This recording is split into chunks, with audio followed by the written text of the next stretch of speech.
वारकरी संप्रदायाचा प्रसार करणं आमच्या सगळ्यांचं कर्तव्य आहे. वयाच्या 23-24 वर्षामध्ये आज आम्ही महाराष्ट्रामध्ये फिरतोय. आज हा नांदेड जिल्हा माझा जिल्हा आहे. या नांदेड जिल्ह्यामध्ये कंधार नावाचा तालुका आहे आणि त्या कंधार तालुक्यामध्ये प्रति पंढरपूर म्हणजे संस्थानला ओळखल्या जात आहे. संत नामदेव महाराज संस्थान धाकटी पंढरी येते की ज्या लोकांना या महाराष्ट्र राज्यामध्ये 36 जिल्हे पण 35 जिल्ह्यांना पंढरपूरला जावं लागतं, पण नांदेड असा जिल्हा आहे की त्या जिल्ह्याला पंढरपूरला जायची गरज नाही. त्यांच्यासाठी प्रति पंढरपूर म्हणजे आमचं नामदेव महाराज संस्थान धाकटी पंढरी एवढा मोठा सोहळा झाला. त्या संस्थानचा मी पाईप आहे. तुमच्या जीवनाचे शिल्पकार महंत एकनाथ गुरु नामदेव महाराज त्यांचा मी शिष्य आहे.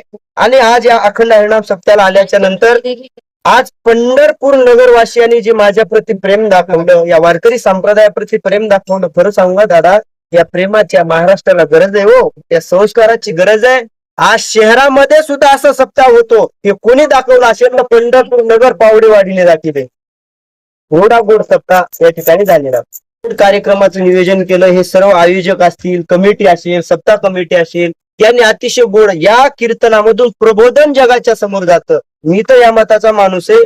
माझ्या कीर्तनाने 100 पोरं बदलले नाही तरी चालत, पण माझ्या कीर्तनाने 10 तरुण पोराचं व्यसन जरी तुटलं तर माझं जीवन सफल झालं.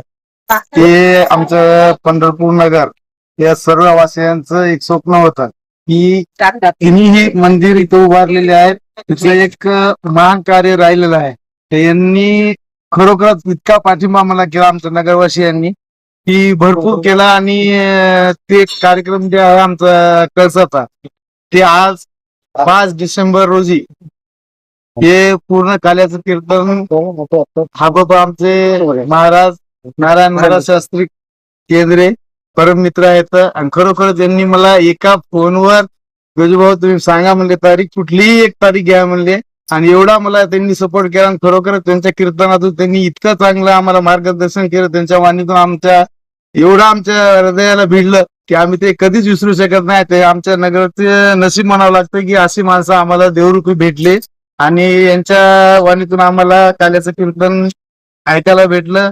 आणि खरोखरच मी अशी अपेक्षा करतो की त्यांचं जे समाजकार्य करण्याचं जे हे आहे, त्यांनी म्हणतात की 100 माणसं जरी नाही सुधारली लेकरं, जवळपास त्यांनी 10 जरी सुधारलं तर त्यांचं खरोखरच खूप असं अभिनंदन करतो. महाराज खूप चांगलं प्रवचन म्हणजे कीर्तन करतात आणि खरंच आमच्या नगरवासियांकडून महाराजचे खूप खूप धन्यवाद.